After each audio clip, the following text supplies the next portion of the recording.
Hello South Africa. Today is Wednesday, April 13, 2022 and here is Sports Highlight. Orlando Pirates issue update on Paseka Mako. Orlando Pirates have issued an update on the condition of defender Paseka Mako, who was involved in a horror collision with a teammate on Tuesday evening. Mako and Ghanaian goalkeeper Richard Ofori collided in a frightening clash late in their DStv Premiership match against Paseka FC at the Peter Mokaba Stadium in Polokwane. Mako lost consciousness before an ambulance took to the pitch to offer urgent medical attention while his teammates and the Paseka FC team huddled together. The latest report is that Mako is in a stable condition.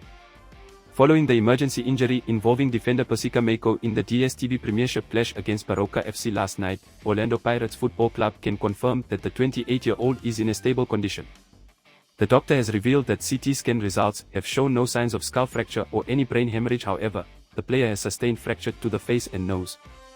He will remain in high care and will be assessed by the neurosurgeon again this Wednesday morning. It's highly unlikely that Mako will be seen in action again during the 2021-22 season. This is Luke for the South African.